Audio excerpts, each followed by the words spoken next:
Thank you for tuning in to the Unjiggered podcast. If you enjoy listening, please consider subscribing and giving us a rating on your podcast service of choice. Also, don't forget to like and tag us on Instagram at unjiggered_media. Thank you to everybody for listening, and now on with the show. You're listening to Unjiggered, a bartender podcast where we interview highly successful bartenders about their careers, lives, and the passion of bartending. This week we have Michael Callahan on the show, owner of Barbary Coast located in Singapore. We chat about moving from Hawaii to New York, having his big break in San Francisco, as well as the difference in between opening 28 Hong Kong Street a couple of years ago and Barbary Coast. With this podcast, we want to peel back the mask and discover just how the greats really became the greats, so sit back and enjoy. My name is Michael Callahan, and I am the proprietor, as it says on the business card, but ultimately just a co-founder and glorified busser for Barbary Coast. Thank you for finding the time. How's business going? Well, we just opened and things are good. We can't complain. It's it's always difficult to open at the end of the year during the holidays. Opening mid-December is not ideal, but thankfully we've had a lot of strong support from the community.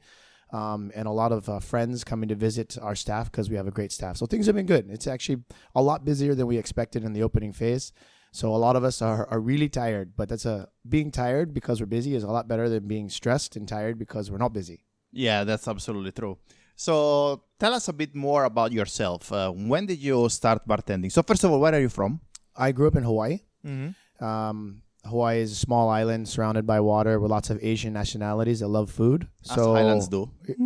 So I moved to Singapore, which is a small island surrounded by water with lots of Asian people that like food. Obviously, I have a theme. And when did you start working in hospitality? What was the thing that drew you to bartending? It was a chance to feed my family. I was a young father. I had my daughter at 17. And in the U.S. You started early, eh? Yeah, not necessarily by choice.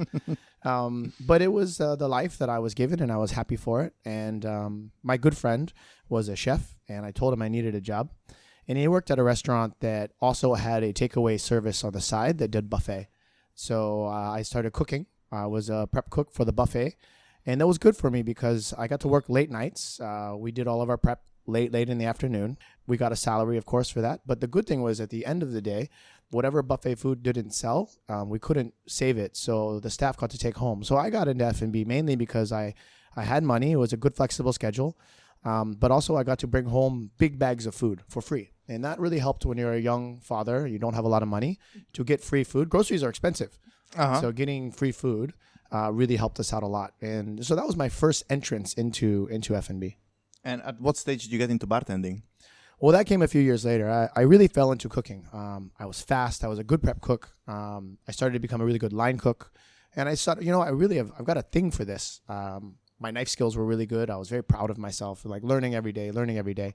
So I moved to New York. I followed my friend Peter Brown, one of the most gifted chefs I ever knew, and a good friend of mine who now has followed a new path in life. But he went to New York and was cooking. And then I needed to get out of Hawaii because the economy was very bad. So I talked to the family and we said, okay, let's go to New York where there's opportunity. At the time, this is the late 90s. So it was a .com years. There was a lot of money in New York for F&B, catering especially. So I moved out there and started cooking. And one day, like you do in New York, you have lots of different jobs. You have 2 or 3 jobs just to make ends meet. So one day I was working at a restaurant and they said, hey, we need somebody up front. So I went up front and started bartending. And I never looked back after that. I was like, wow, the front is way better. You get to talk to the guests and you have fun and you're not sore and tired. And I still cooked after that for a while, but I quickly transitioned into learning more and more. I got a job as a bar back in a nightclub, cutting 3 cases of fruit and just for garnish. 3 cases lemon, 3 cases lime. It was busy. We started at 4 o'clock in the afternoon. We ended at 4 in the morning, 12-hour shifts. It was my first bar back job. Did you enjoy it? I loved it. Absolutely loved it. I had a great time doing it. And then I got my first actual bar job, which was 2 World Financial in the Winter Garden, World Trade Center complex, a place called Southwest New York, which was a Mexican restaurant, or sort of Tex-Mex, if you will. And we were super proud of ourselves. This is 99, 2000. And we had made our own margaritas from scratch. Back in the 99, that's a big deal. No, I mean, there was already the craft scene was starting to slowly emerge in New York, but I wasn't aware of it. I worked at a restaurant And for us to make our own sour mix, we were like, ooh, we make our own sour mix in 1999. Ooh. So that was my first bar job. And I was really, really proud. They put me in dispense, of course. Away. It was a separate station because we had a lot of seating. The restaurant was huge. So I learned because of the nightclub, but also there to be fast.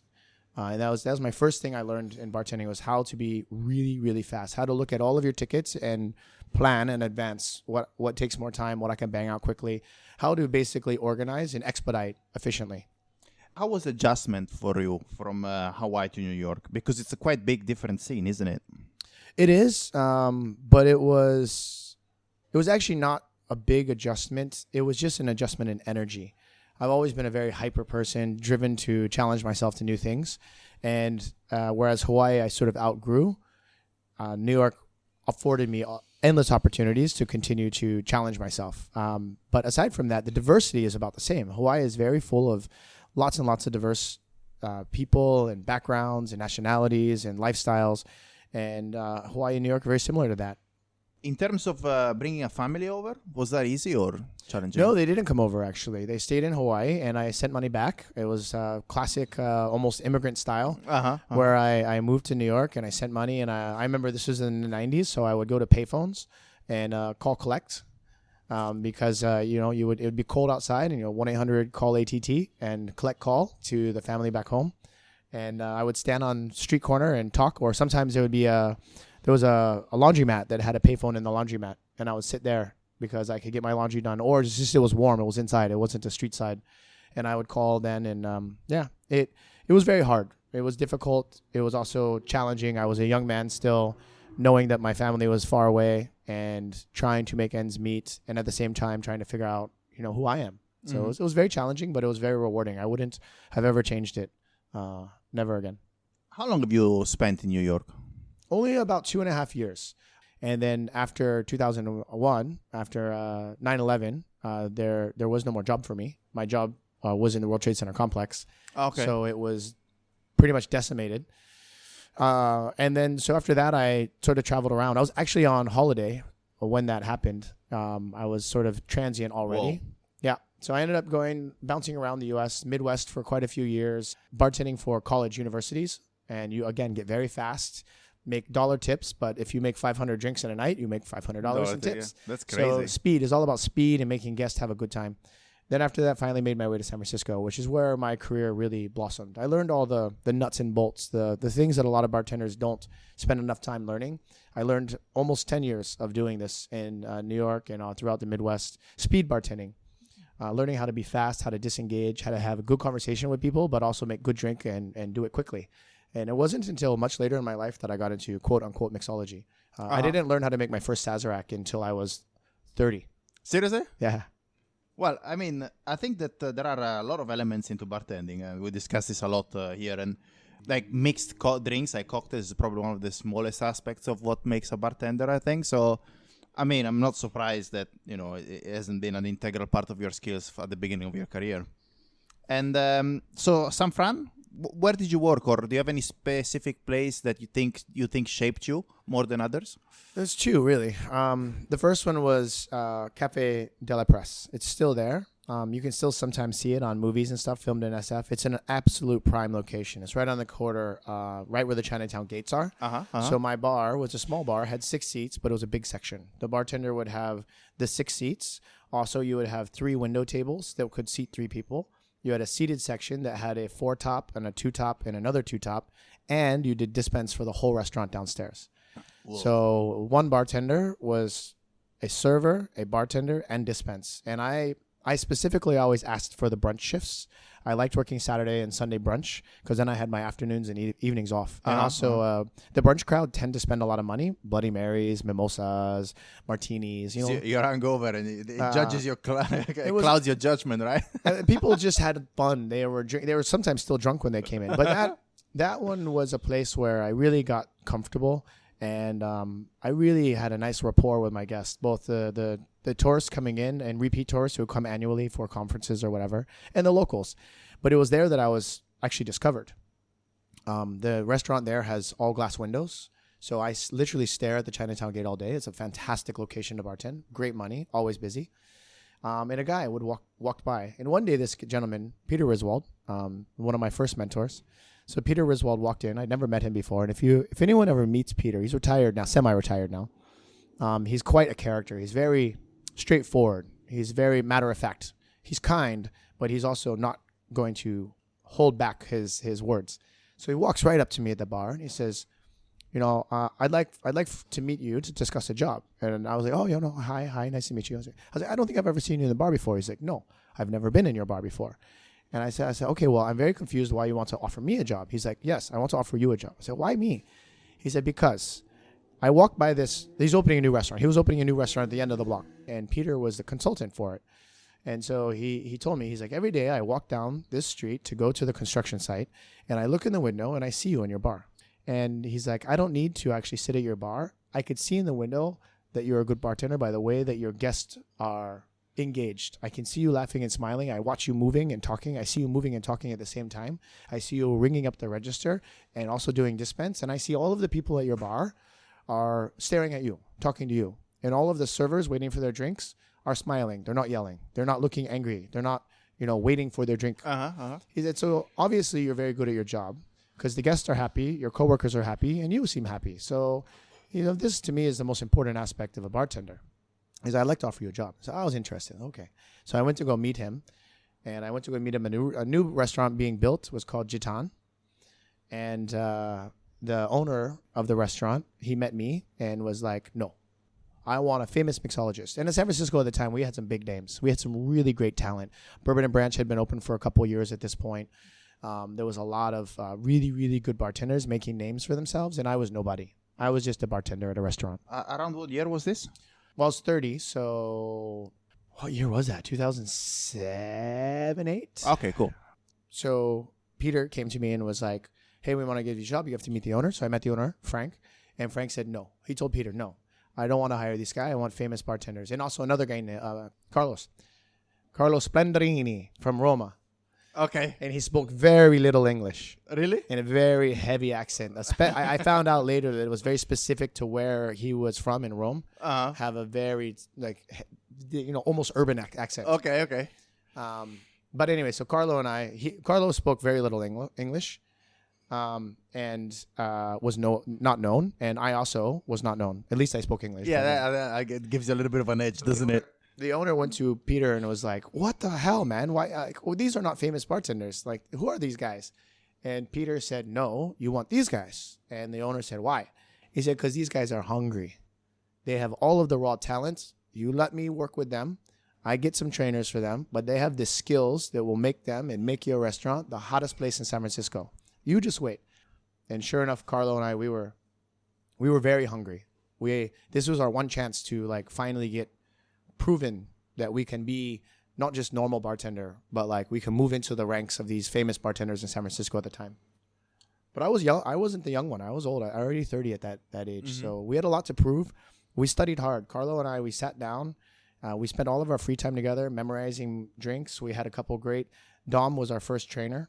He taught me my first Sazerac. I hope to have Dom out here as a guest bartender. Celia and I are talking to him now, trying to get him out from San Francisco. So yeah, that was the beginning. For me, that was the beginning of the cocktail bartending for me.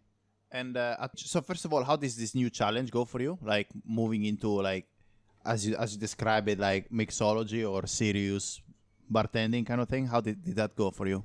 It was fascinating. I loved it. It was the first time in many years that I got a chance to bring back my culinary skills. I think that one thing that I had an advantage of was that I had spent 3-4 years of my life seriously studying how to be a chef. And at this time, in the late 2000s, house-made ingredients was becoming huge. And I understood all of the technique. I knew all of the materials, all of the equipment, all of the technique. I was like, this is very simple stuff. I used to have to do a lot of these same technique for cooking in the restaurant. Only now it's just for, the ingredients are more liquid. They're more viscous. They're used in drinks now. So it was very, very easy and it was fun. It was fun to bring my knives back out again, to start to go to the market and source fresh ingredients.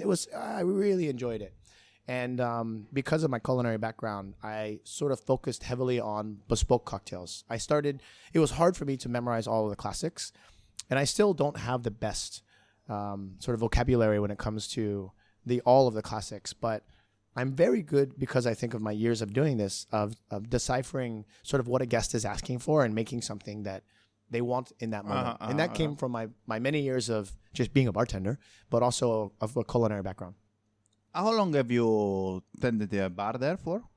That bar, we were there for 2 years, 2.5 years. Then I started doing some light consulting, which I wasn't ready for at the time. I tried, and I had some good ideas, but I didn't have the experience in being a consultant and how to implement, how to work with teams who are established. So I was hired to consult for a restaurant called Harry's, and it was a place that was very established, and the team was very much, they knew what they were doing. So for me to come in and try to tell them to change, it was a big pushback.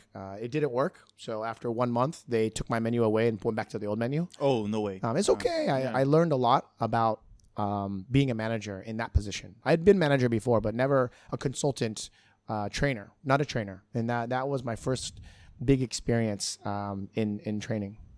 And at what point did Singapore call you over? And how did that go? Well, because of my many years, this is interesting. So Carlo and I were hired at Gitan as equals. And the idea when we were hired was that one of us would eventually move into the role of the bar manager. There was no bar manager. We would develop into one of us would naturally become the bar manager. And Carlo got that role. And, me being a bit older, thinking, wow, it's like my twilight years of my career, I was a little bit distraught. I said, You thought those were your twilight years. Yeah. Well, Don't you find it ironic? Well, back in the day, when I started bartending in the 90s, bartending was a young man's game. It was club bartending. It was high volume bartending. The craft thing wasn't really around. There was no room for an old bartender, except for at an old pub where you maybe pour a whiskey and you tell stories about when you were in the war. I wasn't that old yet. So I was in the middle era where it's like, crap, there wasn't a lot of 30-year-old bartenders really around then. Thankfully, the craft scene opened up and allowed us to continue our career because we're too old to do. Let me be honest. I recently, last year, I was bartending at Employees Only. And every night, Igor would come up to me and ask me, are you okay? And I talked to Igor yesterday about this. He came by. And I said, no, I'm fine. He's like, He's like, it's going to catch up with you. Just wait. And sure enough, it did catch up to me. So, it was interesting times. So, anyway, Carlo got the job as general manager. And I was kind of a little bit stressed. Like, oh, my God, I'm just going to be this, normal bartender for the rest of my life. But then I saw another opportunity. Since Carlo was the manager, then I had less responsibility. So I went and started doing competitions. And I entered every single competition that, like, if it was posted, I entered. Sometimes 2 a day. I entered every single competition. Seriously? Yes, every single one. I was always a good showman. That was from my many years of working clubs and working bars in New York and everywhere else. You learn to be good an entertainer. Because back then, bartending, you made your money off of your how fun were you? The guests went for bartender, not just drinks, but they went for bartender. And I learned quickly that competitions were not like normal bartending, and there was a formula for it, especially in the early days. There was things that they were looking for, and I was lucky enough to identify those early on, and I started winning a lot of competitions. Actually, at one stretch, I won every competition that I entered. And then my first big one was the infamous and forever remembered fondly and well missed 42 Below Cocktail World Cup. That Cocktail World Cup, I mean, it sounds like an absolute banger of a competition, right? It was the best experience in my bar career, all 3 times. And everyone and anyone who's ever been a part of either nationals, but especially the global finals in New Zealand, will forever look at it fondly. And if you look at especially the 2010, 11, and 12 years, every crop of finalists went on to be like really well-respected names in the industry, or own really great bars. Like it really was a very fantastic competition for bringing together great talent, and it was so comprehensive, and they spent so much money in the preliminary rounds. Nobody since has really spent, I think, so much money and time putting together such a competition. And then when you get to the finals, it was, I don't think you could get away with it these days. It was, as Celia, my business partner, said yesterday, trying to explain it to some people, it was before the competitions were really practicing responsible drinking. I mean, it was just messy. You got off the plane in New Zealand and they were just throwing vodka down your throat, like literally at the baggage claim. They were giving you laybacks. Like you drink half a bottle of vodka after like a 16-hour flight immediately, and then they take you to a bridge, throw bungee cable, and throw you off the bridge. Yeah, this is like day one. This is hour one. Talking about Dutch courage. That competition was great, but I started winning a lot of competitions, and that also gave me a lot of media exposure. So the way I got here was my business partners for 28 Hong Kong Street. They had lived in New York at the same time that I was in the late 90s, early 2000s, and they remember Milk and Honey and all of the bars, and they loved the drinks at those bars. But they moved to Singapore and they realized, crap, there's nothing quite like that. And they were not from the F&B industry at the time. They had another professional background, but they missed so much. And they also saw other people, their friends, also wishing had cocktail bars like that. So they set out to start out their own cocktail bar here in Singapore. But they realized that they didn't know really how to do cocktail bar. So they put an ad out in Gary Regan's, rest in peace, Gaz, put an ad out in Ardent Spirits. And there was my friend reminded me, he said, hey, there's these guys hiring, and all of us bartenders used to always look at job postings in the classified ads, on the website. And my friend was like, oh, there's one for Singapore of all places. That sounds interesting. And I was like, oh, okay. So I went to take a look at it, and it had been posted for about a week. And I said, oh, fuck, they've already found somebody by now. Already for sure found somebody. But anyway, I sent a quick email, and it was a very simple email. It simply said, I don't believe that you can get to know a bartender through text or type. You have to really see them to understand if they're a real bartender and if they're the right bartender for you. I am in San Francisco. If you happen to be in San Francisco one day, look me up. And I didn't think anything of it. And then I got an email a couple days later, and it was my now partner, Paul. And Paul said, hey, I'm actually coming into San Francisco for one night for a meeting. I'd love to meet you for a coffee or a cocktail. So we met at Jaton. It happened to be my day off. So I met him at Jaton for a cocktail. Then we went across the street to Rick House and had a cocktail. And then he left. And then a couple days later, Spencer, the other partner, called and was like, hey, we're really interested in you. So we talked for a couple days. Then they called me back and they said, okay, it's between you and one other guy. I found out many years later who the other guy was. And I was like, oh my God, I can't believe that you guys didn't pick that guy. I'm not going to say who it was, but I found out who it was. And I was like an idol. I was like, oh my God, I cannot believe you picked me over that guy. But so I remember they called me and they said, hey, we want to offer you this job in Singapore to open a cocktail bar, be the general manager and founding bartender. And I said, okay. And he said, listen, you have 24 hours to decide if you want the job. And I was on the phone with him. I said, I don't need 24 hours. I said, if you're going to jump, you're going to jump. If you're not, you're not. You know instantly if you're going to do it or not. If you have to wait, you're probably not going to do it. But actually, let me rephrase. There was a step between that. When I was still talking to them before they offered me the job, I was also offered, as things happen, a really desirable national ambassador position for a brand with a lot of money. And they were going to send me to movie premieres in LA, and I was going to have budget for suits. It was nice. Italian company. I'm not going to say which one. Okay. And they flew me to New York for Manhattan Classic, which was still a great cocktail festival at the time, MCC. And while I was there, I went to a hotel room and met the family that owned the brand. And they're like, we want to give you this job. It's only for 6 months, but it's you have expense account. You will fly to New York, LA, all this stuff. I was like, wow, fantastic, right? And then at the same time, though, I was interviewing for this potential position in Singapore. And I didn't know if I was going to get either, but I felt I had a chance. And I was confused. I said, do I take the really fun, high-flying, fancy job that's only 6 months long, but it's guaranteed to give me lots of exposure?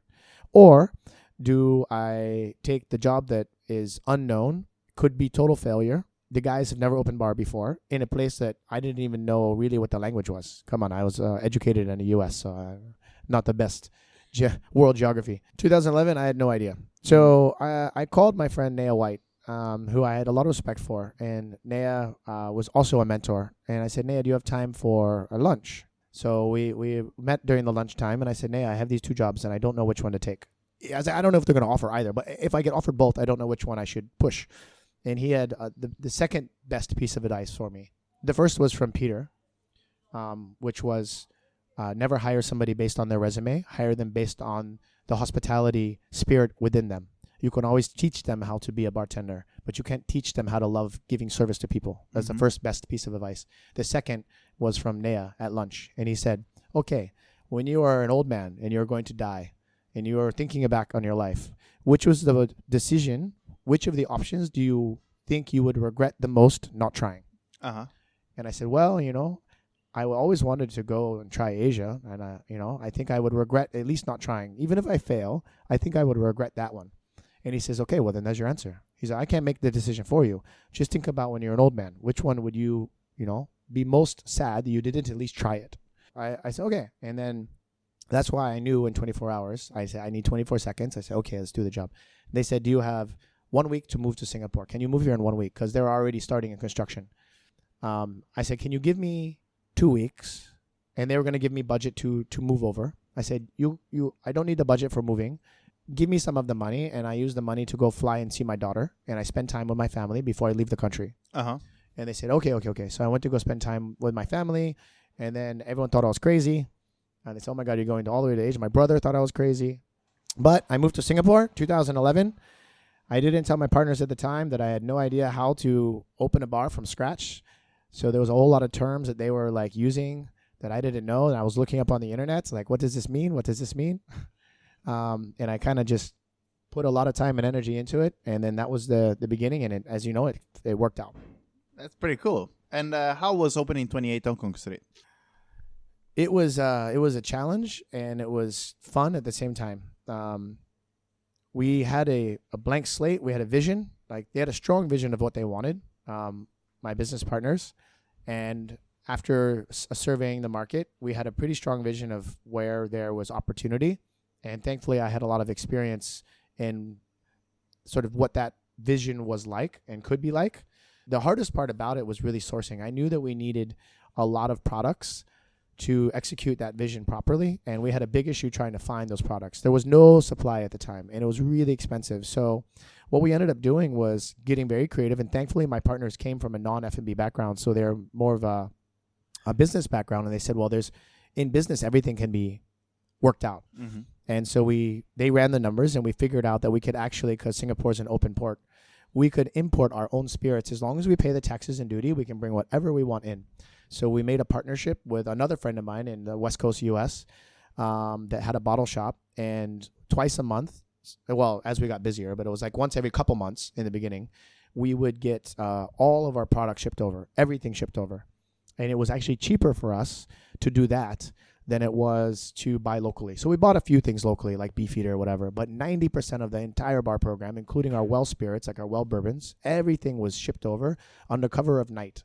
And we didn't want anyone else to know where we were getting our products, because our products were better than everyone else, because we can get whatever we want from the U.S. And cheaper, because we were not upcharging. We were just paying the tax and duty. We didn't have to pay a local importers 20%, exactly. 30%. So we were actually getting cheaper. Because back then, price alcohol was really expensive too. The distributors back then were charging too much.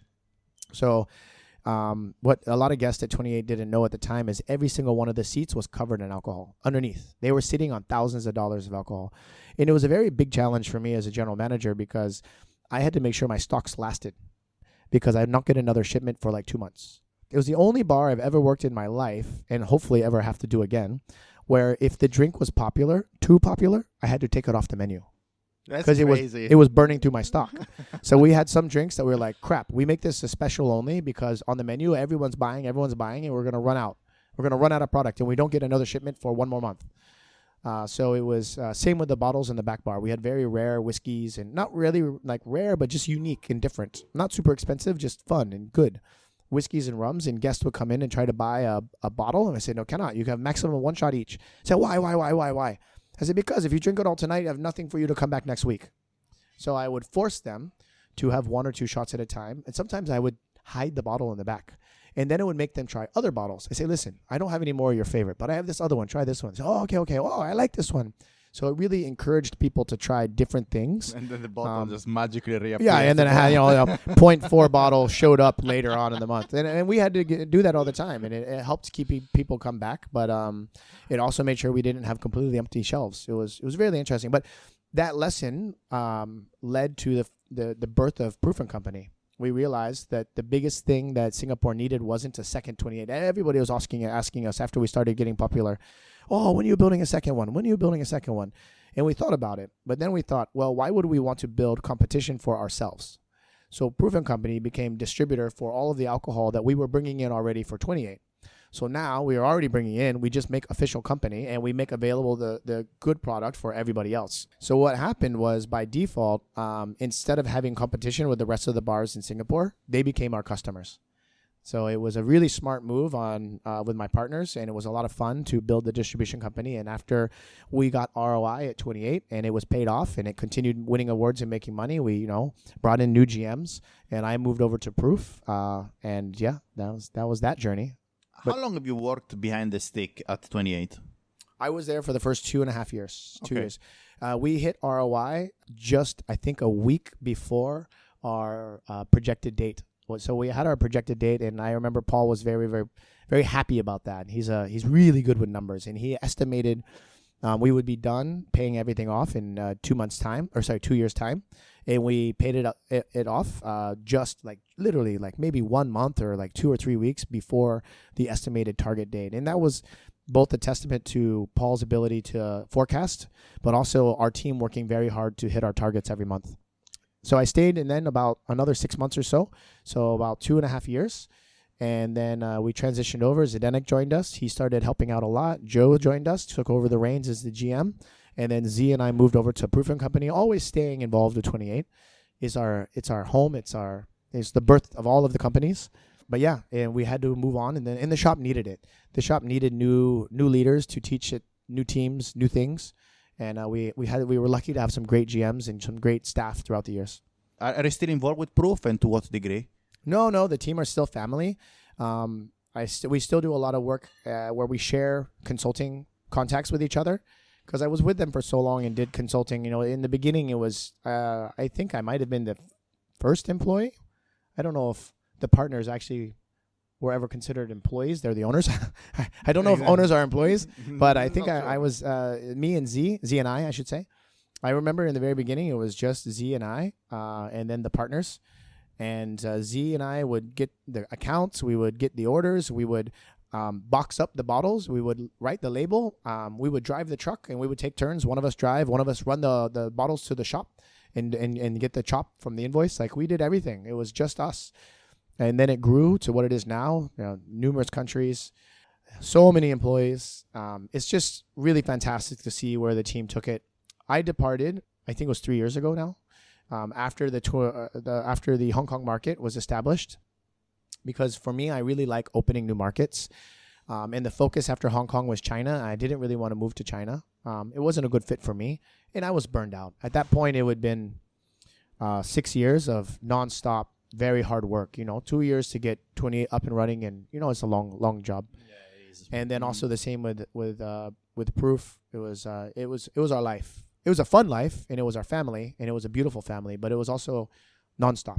So after that time, I took time off and went back to see my daughter was in high school, and I had been traveling and not with her too much. So I took sabbatical, and I spent 1 year with my dad and with my daughter, and it was nice. Drive her to school, like just be a dad. It was great. We reconnected again, got to have a good time. We started a little soda company in Ohio, where she was making sodas and stuff, using my bar background and cooking background. Oh, that's cool. So, things like that. And I was going to leave. I was done. I was done with F&B. And Celia dragged me back. Yeah. Yeah. How does that feel? It felt good. I thought I was done. I thought I was like, I've accomplished everything I wanted. I had fantastic teams. We built great companies. Everybody was very supportive. We learned a lot. We grew a lot. We helped develop markets all over Asia.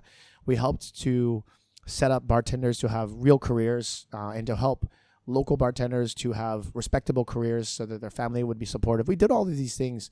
I thought, you know what? It's time for me. I'm young enough still to do a new chapter in my life. So I was going to leave and get back into auto mechanics, which I love. I love restoring old Vespas and Lambrettas. Oh, really? Yeah, I'm a two-stroke guy. Always have been. So I was going to stop and do that. And then Celia called me, because I've had a long history of sherry.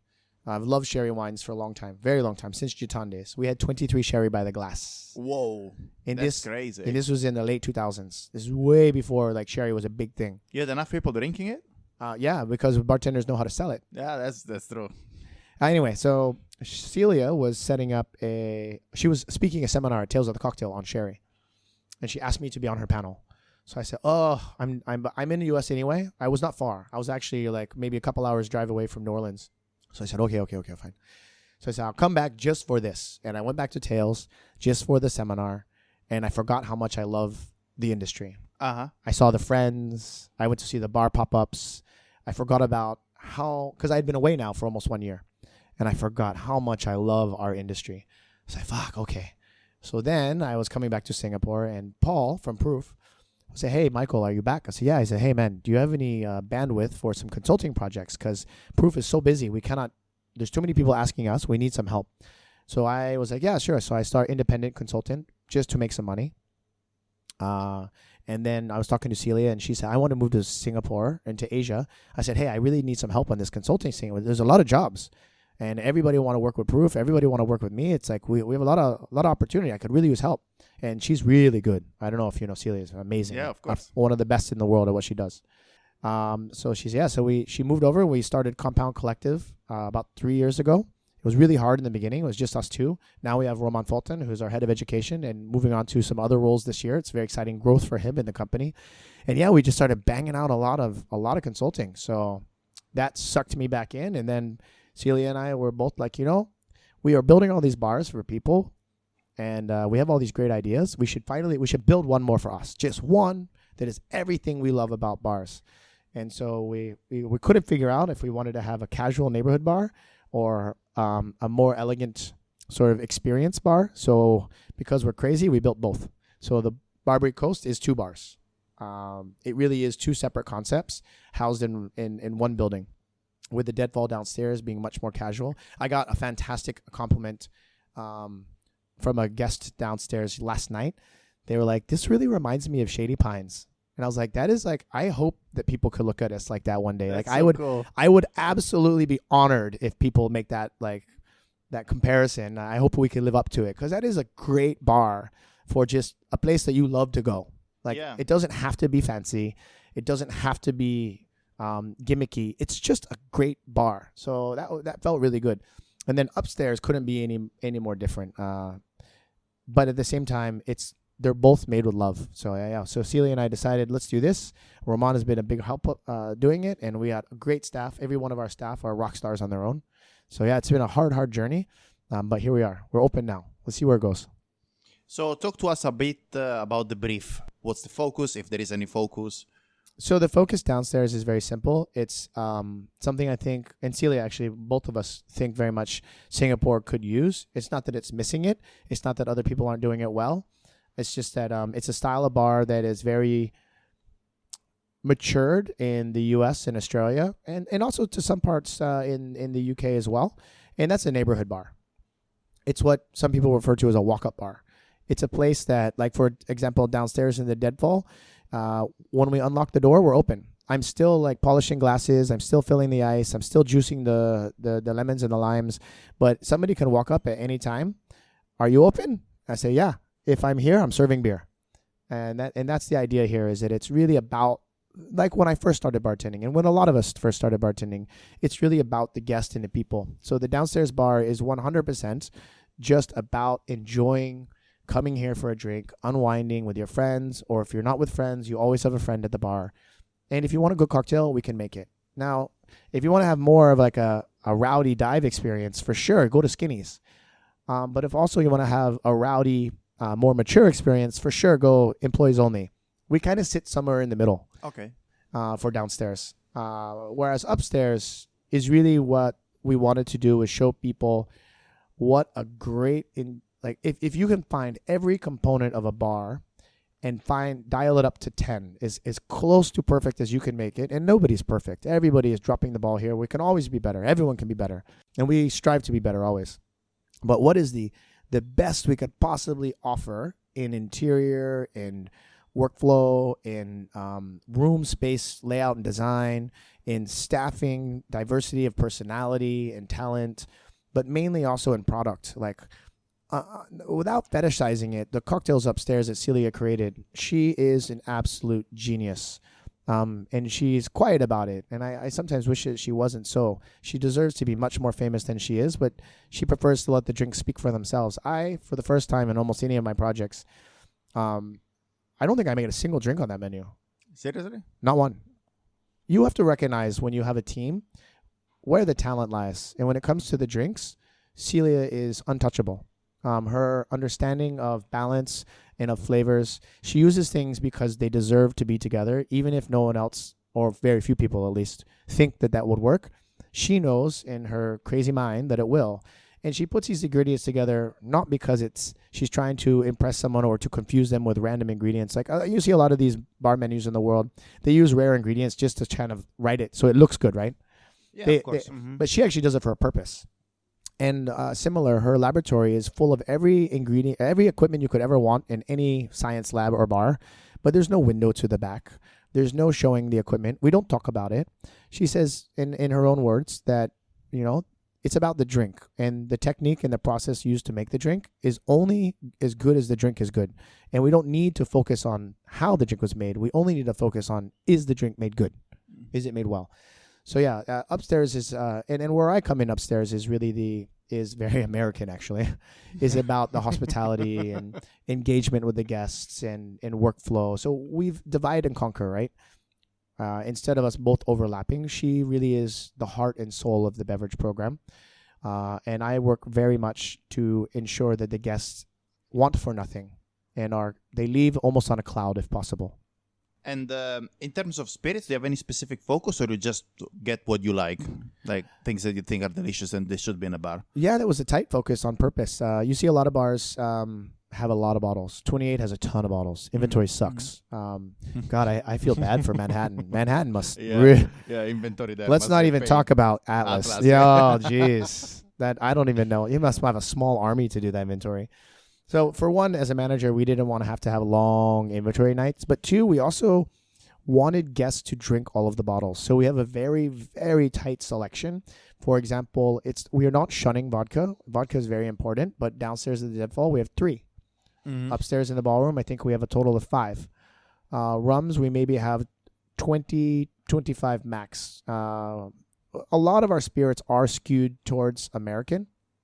Well, not just American, but North American, I should say, where you have a lot of rums, you have agave spirits, but mostly American whiskeys.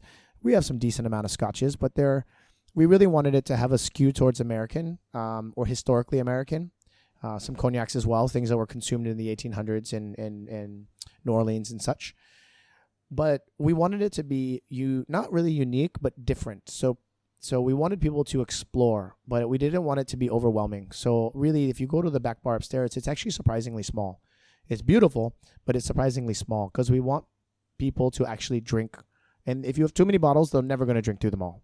You're going to have a bottle that sits there unopened for 5 years. Yeah. Or even worse, it's partially open for 5 years and now it's oxidized. Yeah. Anyway, so we just specifically made it a tight selection so that we can help guide people, but also there was enough that people could try things, but not so much that it's overwhelming or unnecessary.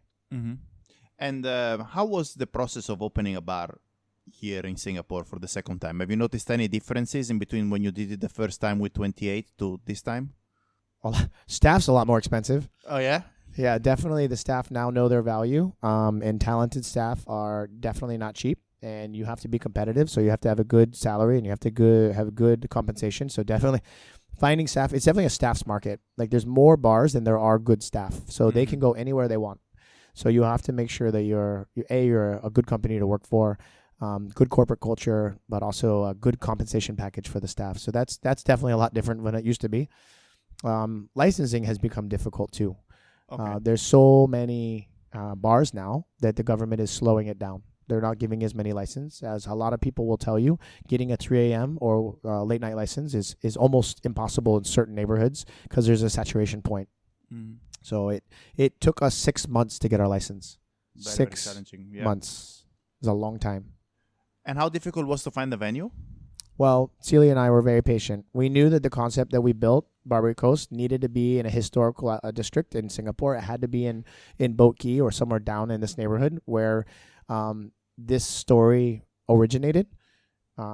for Singapore, at least. There was these types of bars here in the 1800s, and it wouldn't make sense for us to have it in Holland Village. So it had to be here. But Boat Quay is small.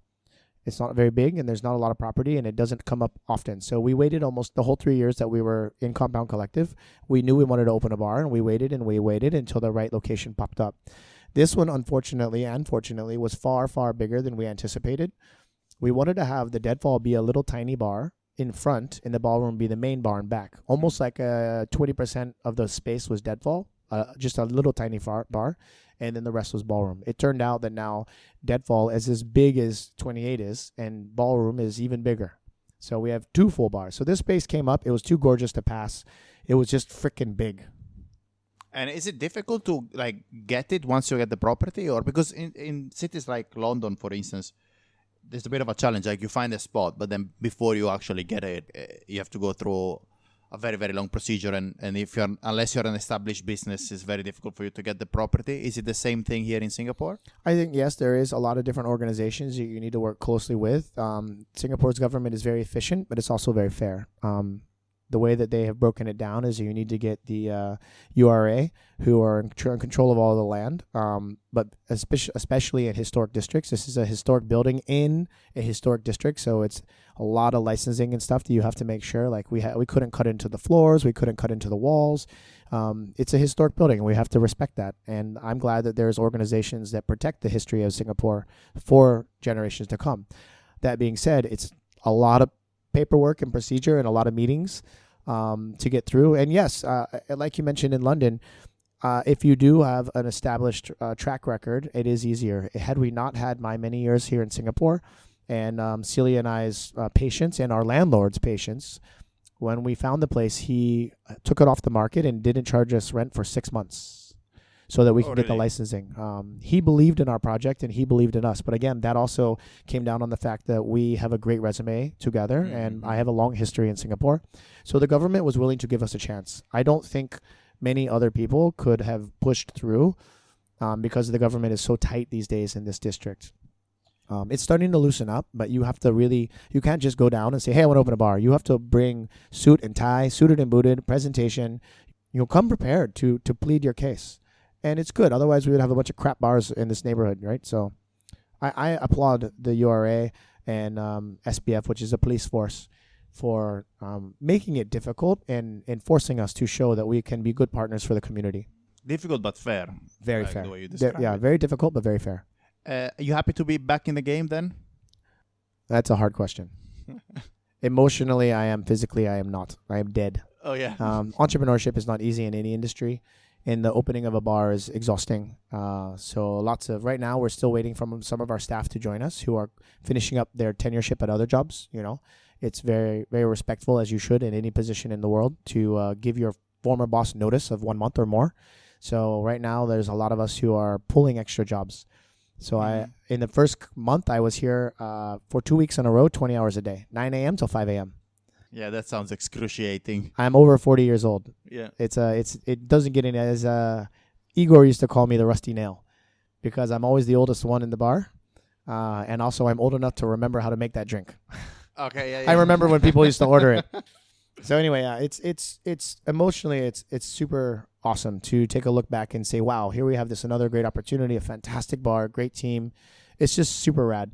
But physically, it's very taxing. You have to learn to have your work-life balance. And as you get older, it gets a lot harder. Because you've been in the industry for probably longer than the majority of the hosts that we had here at our podcast, what are the tricks that you use in order to have this sort of work-life balance? Like, how do you carve yourself some time? I know that during openings is impossible, as you described it, but on a day-to-day basis, what do you do in order to make sure that you have this time for yourself? Well, I think the biggest thing for anything in life, but especially in F&B, is, and I like to say this, I think Zdenek and I both say this, there's no crying in bartending. We have to come to work and love it. And that's a thing that's unlike most jobs, is you don't get this sense of joy immediately returned to you from your coworkers and from your clients in a lot of jobs. Here, no matter how stressed out we are, no matter how hard the night is, no matter how much we worry about finance or staffing or whatever it might be, the moment the bar opens, the first guest, we can make their day better. And then you got to smile and appreciate the fact that we are, no matter how stressful things are, we have an ability to make a difference in other people's lives.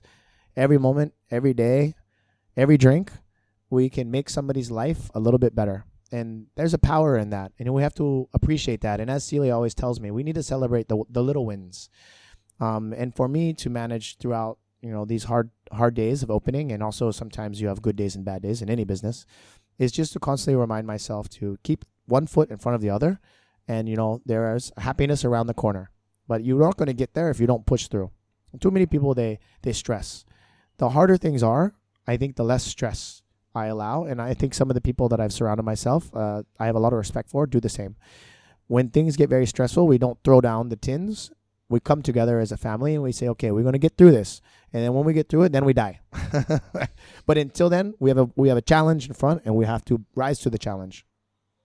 So I think it's time for our final question, which we ask everyone. Yeah. If you could choose your very last drink, what would that drink be? That's a good question. Last drink.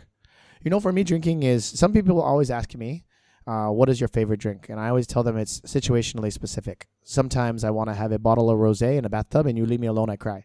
Sometimes, we've all been there. Sometimes it's a beer with your friends, and sometimes, it's a cocktail. But if I had one drink, I think what alcohol does, what food does, food and beverage, does more than anything else, if done correctly, is it elicits a sense of nostalgia. It brings you back to a different place, a different time, a place of happiness or maybe sadness. But it brings you back. It brings you somewhere. It transports you.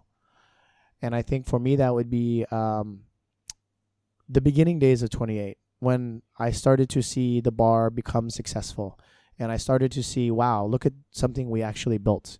That was the first program, the first team that I trained from the ground up and built from the ground up. With the help of my partners and the help of our team, we built something fantastic that we never expected to be so good. And I remember early on, my favorite drink then was a bottle that I freaking wish that I kept a few, because I was recently looking it up online and it cost us too much. But it was not a very rare bottle, but it just happened to be a flavor that I will always think of from that era. And that was the 2011 limited edition Four Roses single barrel cask strength. That's very specific. Very, very specific. That's a cool answer, though. Yeah, it was what on the end of a hard day, I would get a little tiny bit of that, sit down, usually after a very busy night. We had a great night. The guests had a good time. The staff had a good time. We're singing our closing songs. Each of my staff, we always have closing songs. We'd sing together, all loud. The staff maybe having a beer. And I would sit down as I don't want to say this because I think we're always one family, but almost like a proud father, and sit down and have my nice whiskey and just smile. Again, celebrate the little wins. Very cool thought. Thank you very much for finding the time. This was awesome to talk to you. Very cool stuff. Well, it was good to relive those memories. So thanks for having me. And man, I can't wait to hear what it actually sounds like. We hope you enjoyed our interview with Michael. We are Unjiggered_media on Instagram, and you can follow our personal accounts at mmariotti89 for Michele, Alex J. Murphy for myself, and Adrian Bessa for Adrian. Thank you for listening.